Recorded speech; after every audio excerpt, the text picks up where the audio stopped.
been confirmed, and I've known this because I'm one of the SETI scientists, by the way, Search for Extraterrestrial Intelligence. So I've been on that team for many years with NRAO. And the very large telescope that we use, which is over 300 feet in diameter, it's the largest movable instrument. It's in Green Bank, West Virginia, and that's my instrument that I use.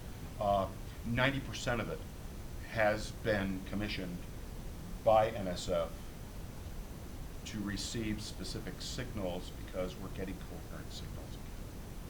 Oh, cool. And we have one that is consistent now. Now, it's my job as a scientist, all we do is collect it, record it, clean it up, and then it goes to the encryption people, the analysis people, and everything else in the government, and they decide what they want to do with it. We do not analyze, we do not try to figure out what they're saying, and I'm hoping that when it comes out, what they're actually trying to ask us is a question, and that is, where's the nearest Starbucks between their place and Earth? So, okay. But anyway. What kind of frequencies do they have? They run everything, believe it or not, from HF all the way up. No, I mean the 60 signals gigs. that you've been listening to, are they anywhere within what you call the normal radio spectrum? Are they more of a light spectrum, or? The watering hole, or? Yeah. Well, we've been looking at 1420, the watering. Well, yeah. Well, it's the hydrogen emission hole, but because we figured that civilizations out there, if they wanted a commonality to reach out and everything else, would that be what they're using? But we're thinking of as humans. We're thinking in our level of technology, not a civilization that could have a complete mental and thought pattern difference from us and things like this. That gets into exobiology, by the way. But anyway, this is not Martian made, but this is this is Marshall made. This is the new, Marshall asked me if I'd show it, and this is the new Christmas key that came in this little picosat box, anyway. But that's, I've collected these for a number of years, and I really like them. They're kind of fun, and they actually work. They actually work, so I'll pass that little You baby can't around. call that a straight key, though, can you? That's a camelback. It's got Yeah. too many curves on it. Yeah, Camelback. yeah, yeah. That goes back to the 1870s, 60s or 70s, I think, and they were very popular all over the world for telegraphy. And to this day, no one knows why they have the hump in the lever. It makes absolutely no sense to clear contacts or anything else. I've heard things like that suggested. I've also heard that it adds to the mass of the lever without adding to the length of it. Not a significant factor in a telegraph key. My own theory is that back in the early days, just like Samuel F.B. Morse had to do for his initial demonstration of Morse code, he came up with a strap key, just a piece of brass with a little wooden knob on it. It's in the Smithsonian. Vail was working on a key, but it wasn't ready yet.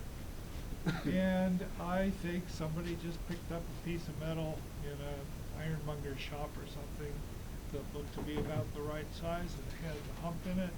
And from that point on, everybody thought a key should have a hump in it. Either that or it was the way it fastened it. No, I'm not sure. Actually, my theory about that is that it just looks cool. Exactly, that's it. It looks like a telegraph key. By the way, Jim, do you think we've seen them building a Dyson sphere? A what? A Dyson sphere? What? Oh, the sun with the exoplanets and that went down, its output went down by more than 20% and then back up. And Well, someone theorized that it might be guys building a Dyson sphere. And it's not done yet. oh. Yeah, I don't know anything about that. I'm just, you know, we're experimenting with all kinds of stuff out here, and what's really cool at NRAO,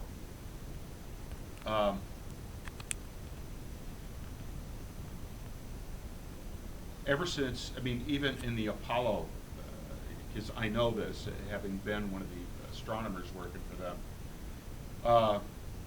what people, especially ham operators, do not know is what hams have done for the military technology development and for science development, especially in radio astronomy.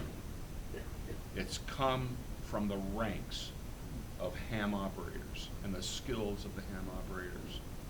And many, I know at the NRAO at Green Bank, West Virginia, many of the engineers are hams. And I've talked to them. I mean, I would come to them and say, hey, I need an LNA built. Can you build it for me in 7 days? We're going to install it in our package that's going on the GBT, the Great Big Telescope. That's Green Bay Telescope. Anyway, because I need it at this frequency and things like this. And Don looks at me and he goes, oh, hell, I'll have it to you in 3 days. And so they build these little teeny tiny LNAs and we cold pack them. It's what we call it, but they're cryoed. We use liquid helium is what we're using, not liquid nitrogen, because helium's even colder and whatnot. But I was talking to him one day, and he says all his skills came from being a ham operator. That's what got him to be an engineer, and a lot of the stuff that we're using at Green Bank were ideas from the hams that says, hey, well, this is what I did at my shack.